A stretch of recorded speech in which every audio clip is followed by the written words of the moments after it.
Bonjour, donc on se retrouve aujourd'hui pour une nouvelle vidéo et il sera question de FabFilter Pro Q2. Alors, qu'est-ce que c'est?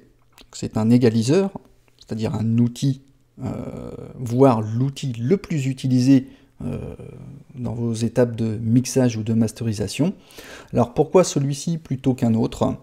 Premièrement, c'est parce qu'on m'a offert une licence d'utilisation, en échange de laquelle je m'engage à faire des tutos, comme d'habitude. Donc je remercie au passage la société FabFilter pour m'avoir donc donné généreusement cette licence, qui coûte 149 €.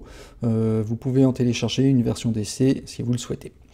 Alors je reviens sur le pourquoi de celui-ci plutôt qu'un autre. Tout simplement, c'est que celui-ci, en fait, il allie simplicité d'utilisation, il y a une belle interface graphique, une réponse rapide et surtout une très bonne restitution sonore, si je puis dire. On va pouvoir travailler jusqu'à un maximum de 24 bandes de fréquences qui peuvent être découpées. Et il présente également des options que vous retrouverez peut-être dans d'autres EQ, mais en tout cas celui-ci c'est un concentré en fait de tout ce qu'il faut pour bien travailler, que ce soit pour balayer, nettoyer des fréquences inutiles, ou colorer un instrument, ou l'ensemble de votre mix. Donc, hop, on va voir comment on dépose. Donc il existe aussi bien en audio unit qu'en VST. Donc moi je suis sur Mac, je vais utiliser l'audio unit et je le prends, je le glisse directement sur ma piste, donc aussi bien MIDI qu'une piste audio. Donc on retrouve ici une interface par défaut qui a 0 dB, initialisée, que l'on peut agrandir comme ceci pour travailler en plein écran, et avec échappe vous revenez à votre configuration par défaut. Donc on va revenir ici sur un plein écran, ça sera peut-être plus agréable pour vous. Alors je fais un petit rappel. Lors de la lecture d'une piste ou du master, le signal audio va rentrer dans le plugin et afficher une activité dans l'analyseur de spectre. Comme ceci. Voilà, on a un témoin d'activité sur un champ de fréquences qui sont situés entre 20 Hz et 20 kHz, ou 20 000 Hz. Donc une correspondance ici de fréquence à l'horizontale et à la verticale avec des gains en dB ou des réductions de dB par rapport à la ligne médiane ici qui est à 0 par défaut. On peut compartimenter en fait cette analyse de bandes en bandes de fréquences, les plus graves étant ici, à gauche, les plus aigus à droite, et au milieu on parle souvent donc de mid ou de médium. On peut diviser encore un peu plus, affiner un peu plus en parlant ici de bas médium entre les bas et les médiums, ou de haut médium entre les médiums et les hauts. Et ça c'est juste pour que vous puissiez vous repérer dans l'espace spectral. Ensuite on va pouvoir créer des points à des fréquences choisies. Par exemple là je vais double-cliquer, je crée un point à une fréquence donnée, que je vais pouvoir augmenter d'un certain nombre de dB. Donc on a toujours les mêmes éléments, on a la fréquence exprimée en Hertz, les dB en plus ou en moins, et le facteur Q qui correspond à la largeur de bande. Ok, toc. Je vais pouvoir créer un deuxième point, voilà, que je vais pouvoir modifier également, et vous voyez que là du coup dans cette petite fenêtre j'ai un 1, je peux switcher, aller sur le point numéro 1, sur le point numéro 2, où je peux tout simplement basculer d'une fenêtre à l'autre en sélectionnant les points, pour travailler soit comme ceci, graphiquement, soit de changer les paramètres directement à la souris. Alors petite astuce également, quand vous sélectionnez un paramètre, sans rester cliquer gauche sur la souris, vous pouvez jouer avec la molette, et ça va donc vous promener sur le champ de fréquence. Si je sélectionne la bande de gain, donc hop, avec la souris, je vais pouvoir monter ou descendre, comme ceci, et pareil pour Q. D'accord? On peut choisir ici, dans le menu déroulant, la courbe de fréquence, de coupure par exemple. Ici, on va prendre un low cut, c'est-à-dire on va couper tout ce qui est grave, un point donné ici qui est exprimé donc à 123,88 Hz. D'accord? On peut donc, après le choix de la courbe, choisir la pente, c'est-à-dire exprimée en dB par octave. Ici, je peux faire une coupure jusqu'à 96 dB par octave, donc une coupure vraiment très raide. Ok, on peut choisir, hop, revenir une courbe un peu plus modérée, par exemple. Je vais revenir sur la deuxième bande de fréquence. Ici, vous voyez qu'on a par défaut une petite molette comme ça qui est activée. Alors elle est jaune quand elle est activée et elle est grisée quand elle ne l'est pas. Ça, c'est une fonction qui peut être bien pratique. Ça s'appelle l'interaction de gain et Q. Tout simplement, c'est que, comme son nom l'indique, le plugin va prendre en compte l'interaction entre le gain et le Q, c'est-à-dire la largeur de bande. Ça veut dire quoi? Ça veut dire que... comment je vais pouvoir expliquer ça? C'est que la largeur de bande, en fait, le Q va s'adapter automatiquement à l'augmentation ou la suppression du gain. Par exemple, si on va très très haut en nombre de dB, la largeur de bande va s'affiner logiquement pour ne pas occuper en fait une largeur de bande qui est trop large. Ici, après, sur la gauche, vous avez L, R et le symbole de stéréo. Tout simplement, c'est qu'ici, sur la gauche, si on clique sur la gauche, on va pouvoir travailler, c'est-à-dire ce point, cette bande de fréquence-là, sur la gauche, sur le canal gauche, ou plutôt celui-ci par exemple, je vais lui dire, tiens, ça va être sur le canal gauche, je vais sélectionner celui-ci, je vais lui dire, toi, ça va être sur le canal droit, donc je vais pouvoir travailler indépendamment le canal gauche du canal droit, donc ça peut être relativement intéressant, et de dire, tiens, au centre, là, je vais pouvoir travailler celui-ci. Ça veut dire aussi bien le gauche que le droit. Donc là, j'affecte un réglage de fréquentiel sur le canal gauche, sur le canal droit et au centre. Et on peut le faire, et c'est ça qui va être assez intéressant, dans le mode channel. Là, je travaille en gauche-droit, mais je peux le faire aussi en mid-side. Alors, qu'est-ce que... Donc, je vais réinitialiser, je vais revenir aux paramètres par défaut, on verra ça aussi tout à l'heure. Ici, quand je suis en mid-side, je vais pouvoir, donc le plugin en fait est capable d'analyser le signal mono, c'est-à-dire le mid, et le signal stéréo pur, c'est-à-dire uniquement à gauche et à droite. En l'occurrence ici, je vais dire, tiens, je vais créer un point, toc, pareil, je vais mettre un low cut comme tout à l'heure, je vais en faire un deuxième ici. Voilà, donc je dis, tiens, je sélectionne celui-ci, on est d'accord, je suis en mid-side. Donc celui-ci, je vais dire, tiens, je vais travailler mon fréquentiel sur les basses, mono, et ici, celui-ci, lui, va être sur le side. Ok, là, je vais travailler sur le side, ou je peux travailler sur un high shelf, par exemple, toc, et je vais dire au centre, tiens, pouf, là, je vais travailler un fréquentiel, je vais baisser un petit peu au niveau des mids, sur l'ensemble. Voilà, donc on peut vraiment faire personnaliser, vraiment travailler de façon très précise au niveau fréquentiel, et je trouve ça très très intéressant. Notamment une petite chose qui est également intéressante, c'est si vous voulez savoir l'effet que produit votre travail fréquentiel, vous pouvez cliquer sur le petit casque ici, donc je mets en lecture, et là vous voyez que je peux me déplacer à gauche en restant clic gauche souris, pour aller écouter ce qui est réduit ou pas. Et je peux appuyer en même temps si je veux sur commande. Alors dès que je lâche, je reviens à l'écoute générale. J'appuie sur commande et le clic. Donc là, je peux jouer sur la largeur de bande en plus. Je peux la modifier en restant appuyé sur commande.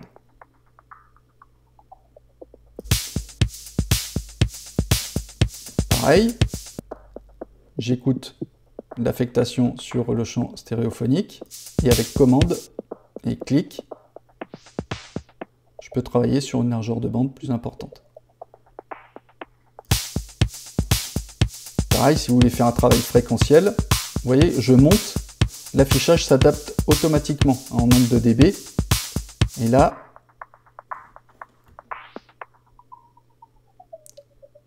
je peux aller repérer ce qui ne m'intéresse pas, hop, et après, aller réduire etc. Je ne vais pas vous faire un cours sur le nettoyage des fréquences, mais enfin voilà, donc c'est possible. Donc au final, on peut aussi bien donc travailler sur une partie stéréophonique globale, c'est-à-dire mono plus stéréo, mais aussi sur l'ensemble du spectre sonore en mid ou en side ou les deux. Enfin vraiment, c'est vraiment comme vous voulez. Je vais revenir rapidement donc ici sur l'interface. Ici donc on peut revenir en arrière sur ce qu'on a fait, revenir en avant. Ici vous avez le AB, donc il switch entre le travail que vous avez effectué et B qui est par défaut où il n'y a rien, pour vous permettre d'écouter le signal traité du signal non traité. C'est une façon de le faire, mais bon, ça ne sert pas à ça initialement, mais ça peut. Là, je fais écoute. Voilà, ça c'est sans le travail fréquentiel, ça c'est avec le travail fréquentiel. Mettons que vous souhaitiez garder ça en mémoire et travailler, affiner votre travail. Qu'est-ce que je vais faire? Ici, je vais copier la A. Quand je fais copie, je copie le A vers la B. Vous voyez, j'ai ici le A, et j'ai le B. Donc on a copié le A vers le B, et du coup je peux revenir vers le A et dire, bah tiens, en fait, non, je préfère accentuer comme ça, avec une largeur de bande plus importante. Voilà, donc je peux comparer le travail que je viens de modifier avec le précédent qui a été copié. Ok?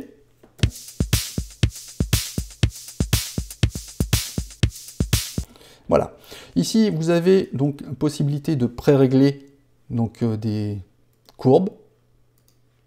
Voilà, brick wall, avec plusieurs bandes, avec, enfin voilà, après c'est vous qui choisissez. Donc là on peut revenir dans la liste en avant ou en arrière. Ici vous avez un menu donc help qui vous donne accès en fait à la doc pour aller la doc de référence. Donc ensuite vous pouvez revenir directement soit sur les défauts settings ou clean, ça revient au même, ça réinitialise tous vos paramètres. Vous avez ici le meter qui affiche le niveau, hein, qui est désactivé ici, que vous pouvez désactiver ou activer directement. Voilà, ça vous donne un indicateur du niveau sonore. Donc après je reviendrai plus tard hein, sur ces fonctionnalités. Après vous avez une fonctionnalité qui est, moi je trouve extraordinaire, c'est le petit clavier que vous pouvez activer comme ceci. Alors, à quoi ça va nous servir? Ce clavier il va afficher la corrélation entre les fréquences et les notes. Je fais un petit rappel. Chaque note de musique émet un son qui correspond à une fréquence, ou inversement. On va prendre l'exemple le La, on appelle le A4, hein, dans le langage anglais. Le La est la note de référence en général qui est utilisée par les musiciens pour accorder leurs instruments. Et il a une fréquence de 440 Hz. Donc je peux cliquer, si je le souhaite, là, ici, je vais double-cliquer là, et vous voyez que je clique sur le A4, et il va automatiquement me sélectionner, me faire un point à 440 Hz. Alors je peux m'y prendre autrement, d'ailleurs, je peux décider, tiens, bah voilà, j'ai un point, n'importe où, et je peux double-cliquer ici sur les Hertz et dire, bah tiens, je veux 440, pouf, il va me le mettre à 440 Hz. Mieux aussi, mettons je suis ici, et sur les Hertz, je ne suis pas obligé de taper la fréquence, je peux taper la note. Si je fais A4, je fais entrer, et ben bing, il me met directement à 440 Hz. Donc je trouve ça vraiment très très intéressant, notamment de pouvoir afficher, pour ceux qui sont un peu plus musiciens que ingénieurs du son, on va dire, enfin, entre guillemets, hein, ingénieur du son c'est un métier, tout comme musicien aussi, mais en général, on n'a pas forcément la connaissance, la correspondance des notes au niveau des fréquences, sauf si vous commencez à vous mettre un peu au mixage. Comme moi, il y a certains repères que j'ai, mais bon, je suis plus à l'aise avec les notes qu'avec les fréquences, puisque c'est tout un art, hein, avec le ear training, vous avez la possibilité d'entraîner vos oreilles pour repérer le rapport de notes avec des fréquences, enfin bref, je ne vais pas me lancer sur le sujet, mais c'est tout un métier, ça implique beaucoup d'entraînement et beaucoup d'expérience. Mais bon, ceci dit, ce petite chose-là vous permettra rapidement, c'est-à-dire tchouk, voilà, j'ai cette note-là, et hop, je vais aller directement, et vous avez la correspondance avec les couleurs des points sur le clavier, je trouve ça super intéressant. Vous avez ici une option de MIDI Learn, tout simplement, quand vous l'activez, il vous dit il faudra activer le mode MIDI. Donc je vais sélectionner par exemple la fréquence, et je vais pouvoir bouger un paramètre MIDI, soit d'un clavier maître, soit d'un contrôleur MIDI, pour affecter en fait le bouton à un de vos contrôleurs. Une fois que vous avez fini, vous faites close, et c'est terminé. Petite chose aussi, dans le menu déroulant, donc vous autorisez en fait le système MIDI à communiquer. Le revert, lui, il va vous permettre de paramétrer, enfin de revenir en arrière sur le mappage précédent que vous aviez pu faire. Et ici, on peut sauvegarder justement ces affectations. Ici, vous avez le Zero Latency, c'est ce qu'on appelle le Processing Mode. Alors, on a le Zero Latency, le Natural Phase ou le Linear Phase. Alors, ces trois modes, ils vont jouer sur l'analyse du signal. Le Zero Latency, lui, c'est le mode qui est mis par défaut, qui répond en quelque sorte aux réponses, si je puis dire, des égaliseurs à bus analogique, sans générer de latence. Vous avez après le Natural Phase, lui, l'analyse est un peu plus précise, notamment il va plus en profondeur dans les fréquences, il va restituer une meilleure qualité sonore, même sur les fréquences qui sont très basses et très hautes, avec, sur lequel on utilise un Q relativement large. Donc celui-là, il convient très bien. Après, vous avez le Linear Phase. Alors lui, il prévient des problèmes de phase qu'on pourrait rencontrer, notamment par exemple lorsqu'on joue avec des high cut ou des low cut, avec une pente qui est très très importante. On a pu voir qu'on peut aller jusqu'à 90 dB par octave. Et en fait, ça peut générer des distorsions de phase, voire même d'affecter aussi, par exemple, les transitoires du son. Donc, je ne vais pas revenir et réexpliquer encore sur ce qu'est la phase, mais sachez que jouer avec les fréquences, notamment sur la piste master ou mixage, peut favoriser justement des problèmes de phase avec des mélanges de signaux, notamment quand on joue avec le mid-side, qui peuvent s'annuler, déstabiliser en quelque sorte l'équilibre de votre mix ou du master. Donc ce mode-là sera plutôt orienté pour le mix ou le master. Alors, le menu Analyzer, lui, il va vous permettre de personnaliser l'affichage, c'est-à-dire ici avec le pré, le post ou le sidechain. Ça veut dire ici, donc vous pouvez activer ou désactiver. Quand j'active ici, je fais lecture. J'ai l'affichage du spectre du signal d'origine non traité. En post, j'ai l'affichage du spectre de ce qui a été traité avec le jeu de courbes fréquentielles que j'ai utilisé. On peut faire les deux. Donc on a un double visuel, comme vous pouvez voir, la différence entre le signal traité et le non traité. Et le sidechain, je vais vous l'expliquer après. Donc on a des échelles au niveau de la vue, au niveau donc du range. Donc ça va permettre de déterminer la plage ici verticale. Donc à 90 dB, à 120, donc on change en fait l'échelle, c'est visuel. Tous ces paramètres-là, c'est pour du visuel. La résolution, ici, elle va permettre de déterminer le degré de précision de l'analyse. Plus c'est grand, plus ça sera précis. Après, vous avez le speed, lui, c'est la vitesse de libération du spectre. Il va en fait afficher plus ou moins rapidement les changements, notamment par rapport à la dynamique. Et vous avez le tilt ici, on entend par inclinaison de la courbe du spectre qui est exprimée en dB par octave. Voilà, ici, rien d'extraordinaire. Vous avez une fonction freeze qui est activée quand c'est bleu. Ça va geler en fait temporairement pendant la lecture l'affichage du spectre. On va prendre un exemple. Là, je le désactive. Là, hop, je l'active. Vous voyez qu'on a une lecture ralentie, qui vous permet de visualiser un petit peu mieux. Et si je fais stop, et que je suis toujours en freeze, et du coup, ça fige l'affichage de façon à ce que vous puissiez regarder plus précisément ce que vous souhaitez voir dans votre travail de fréquence. Donc je libère, pouf. Après, ici, vous avez une fonction qui s'appelle Grab Spectrum. Alors, ce mode est activé quand il est ici, avec la petite couleur mauve, si je puis dire. Ici, on va pouvoir, lorsqu'on place le curseur dans le niveau inférieur du traitement fréquentiel, ça vous permettra de capturer l'image, d'enclencher en fait le mécanisme pour vous permettre de capturer les pics sur l'affichage fréquentiel. Je vais prendre un exemple, ça va être beaucoup mieux. Vous voyez, donc là j'ai ma courbe.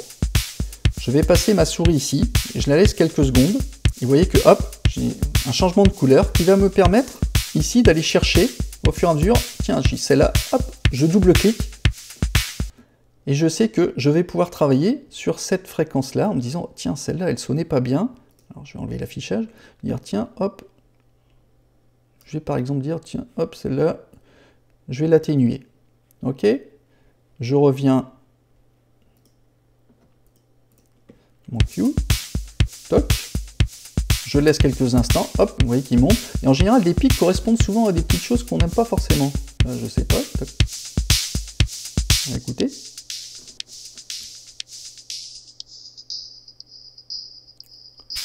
Hop, je dis, tiens, bah, allez, ça, hop, je vais diminuer un petit peu, etc., etc. Donc vous voyez, vous allez dans le bas, vous attendez quelques secondes, 1 ou 2 secondes, et hop, ça vous figez, et après vous pouvez aller chercher un petit point de courbe pour aller travailler dessus. Hop, je double-clique, je crée un point, je règle le factor Q, et je fais ce que je veux. Voilà, donc ça, je trouve ça très très intuitif. Après, vous avez, donc je peux le désactiver, après vous avez le EQ Match. Alors ça, je vais l'expliquer de la façon suivante. Ça va vous permettre de faire correspondre les caractéristiques sonores d'un fichier audio sur un autre. Échappe. Imaginons, j'ai cette piste audio-là. Alors je vais revenir sur un réglage clean. Défaut setting, on revient initialiser. Ok, voilà.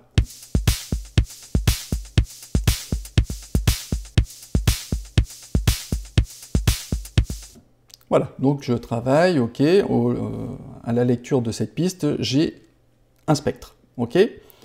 J'en ai un autre sur l'autre. Chacun a son spectre. Et bien je vais pouvoir prendre en fait l'image spectrale d'une piste pour aller la coller sur l'autre. L'intérêt, quel est l'intérêt? Je vais donner un exemple très factuel. Imaginons vous êtes en condition d'enregistrement, vous faites un enregistrement micro de votre voix dans un environnement qui est particulier, par exemple dans votre pièce, et le lendemain, vous voulez continuer votre enregistrement, vous revenez au même endroit, sauf que le micro est peut-être pas placé au même endroit, ou je sais pas, vous n'êtes pas forcément dans les mêmes conditions d'enregistrement, donc vous risqueriez d'avoir deux enregistrements différents. Vous avez la même source audio, ça sera votre voix, ça sera le même micro, sauf que l'ambiance de la pièce sera peut-être différente d'un jour à l'autre, et vous aurez des différences au niveau sonore. Et bien justement, ça va vous permettre de capturer en fait le spectre du premier enregistrement pour aller le mettre sur le deuxième. Alors évidemment, on peut l'utiliser à d'autres fins, on peut l'utiliser éventuellement, je sais pas, vous faites une musique électro, alors bon, je vais faire des bons aux ingénieurs du son, mais je le dis quand même, il y en a qui le font, c'est que vous allez pouvoir capturer, par exemple, le spectre d'un titre commercial électro et d'essayer de l'appliquer sur le vôtre. Alors évidemment, il y a des changements qui se font au niveau des fréquences qui vont jouer sur les harmoniques, etc. Je ne parle pas de ça, mais globalement, on peut essayer d'avoir un équilibre sur un titre commercial et de l'appliquer sur le vôtre. Vous pouvez essayer, vous verrez que en général, ça peut donner des bons résultats. Mais alors, je ne le dis pas aux ingénieurs du son, ok? Ils vont faire des bons. Donc, je reviens à nos moutons. Comment on peut faire? Alors, le principe, c'est j'appuie ici sur EQ Match et on va faire, dès la lecture, il y aura une analyse qui va être faite des deux pistes. Alors bien évidemment, il faut que les deux pistes soient en lecture. Alors soit effectivement, on peut switcher, c'est-à-dire je vais mettre en pause, par exemple, donc le sidechain, en fait, ça va être oui, je ne l'ai pas précisé, le input, ça va être la source, c'est-à-dire ce qui pour moi sera la piste 1, et le sidechain, ici, ça sera la piste 2, c'est-à-dire la piste qui va recevoir la captation du spectre d'origine. Ok? Donc là, input origine, et en quelque sorte, sidechain destination. Donc là, origine, destination. Donc je vais faire, qu'est-ce que je vais mettre? Je vais mettre en fait l'EQ, il ne faut pas le mettre sur l'origine, il faut la mettre sur la destination. Ok? Donc avant tout, vous vérifiez que sidechain soit bien activé, sinon ça ne va pas fonctionner. Donc l'EQ sur la piste 2, je clique sur EQ Match. Alors soit je fais une analyse dès que je vais faire lecture, il va analyser le spectre de la piste 1, et après je peux le faire pour la piste 2, l'écoute peut se faire pendant inférieur à 30 secondes, hein, ou soit je peux faire les deux en même temps. Et vous allez voir ce qui va se passer. Donc je mets en lecture les deux. Alors, petite chose que j'ai oubliée, je vais enlever le freeze. Oui, puis avant ça aussi, il faut que je lui dise à la piste, donc 1, même si là on va pas l'entendre, mais l'audio, je vais envoyer la piste 1 vers la piste 2, c'est-à-dire la piste d'origine, j'envoie le signal vers la piste 2, et au niveau du tracking, je l'envoie vers le ProQ. Ça veut dire que je suis en configuration, donc là on va entendre que la piste 2, puisque j'envoie le signal audio de la piste 1 vers dans le FabFilter de la piste 2. Ok? Vous me suivez? Si vous ne me suivez pas, vous me le direz dans les commentaires. Ok, donc pas de FabFilter sur la piste 1, le FabFilter il est sur la piste 2. On est bien d'accord? Allez, on fait lecture et il va analyser donc la courbe de la piste 1 et la courbe de la piste 2. C'est parti.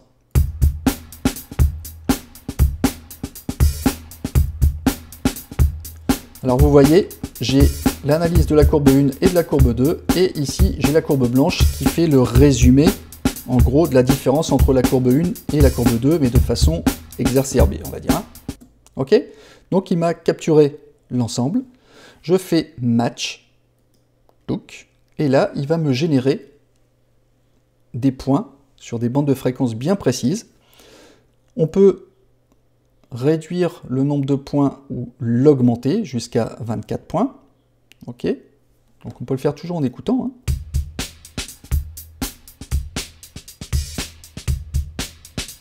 Donc on peut aller vraiment sur des bandes vraiment très précises. Bon, mettons que ça me convienne, là, sur 10. Ok, donc je fais Finish. Et là, je vais figer donc, le spectre analysé de la piste 1 sur la piste 2. En gros, on a appliqué le feeling spectral de la piste 1 sur la piste 2. On peut augmenter plus ou moins l'intensité, là vous appuyez sur le pourcentage, et on va pouvoir soit accentuer, soit réduire. Ça c'est de façon grossière, mais on peut aller dans la subtilité quand même, et garder la proportion, c'est-à-dire les réglages qui ont été identifiés de la piste 1. Voilà. Alors je reviens ici sur le output, justement, ça me permettra de vous expliquer. Alors on revient en vue générale. Ça va me permettre de vous expliquer ici ce bouton. Alors ce bouton-là, c'est le bouton de bypass, avec ou sans effet.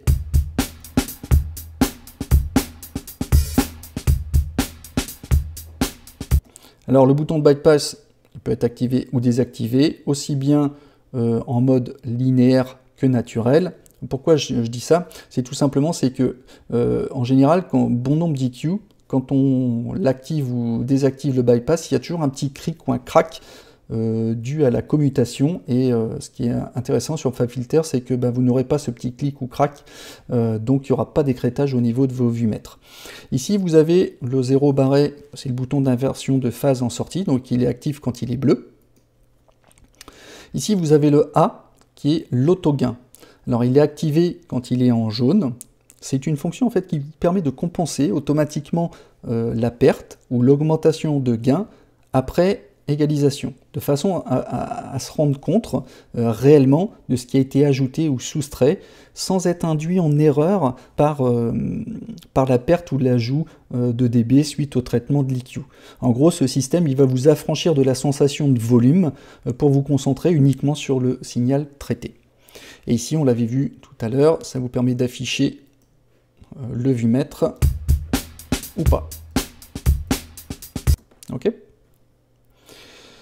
Et vous avez donc là le gain scale, comme on l'a vu tout à l'heure, il va vous permettre de redimensionner les réglages de gain sur toutes les bandes, comme ça, en gardant les proportions.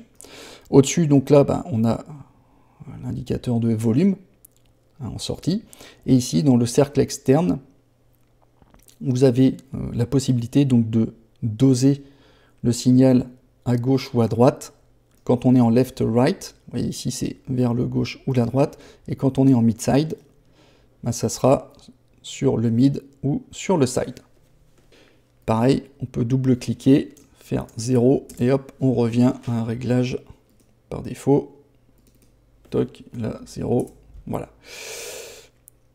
Et hop, on revient comme ça. Bon, bah, je pense qu'on a fait le tour hein, de FabFilter. Il y a quand même pas mal de choses, hein. Ne serait-ce que rien que pour un petit EQ, il y a quand même, enfin je dis un petit EQ, hein, c'est pas pour être réducteur, mais il est quand même maxi costaud parce que là on peut vraiment se faire plaisir et aller en profondeur pour travailler, surtout si vous voulez soit nettoyer votre son sur un mixage, soit rajouter de la couleur sur un instrument, ou sur un groupe, ou sur vos bus, ou sur un master. Enfin vraiment, il va s'adapter à n'importe quelle situation, et le tout avec précision et une excellente restitution sonore. Voilà, bon bah j'en ai terminé avec ce tuto, j'espère qu'il vous aura fait plaisir. N'hésitez pas à me laisser des commentaires en dessous de la vidéo, de mettre un j'aime si vous aimez, de la partager si vous avez aimé aussi, et je vous donne rendez-vous pour de prochains tutos. Allez, ciao ciao!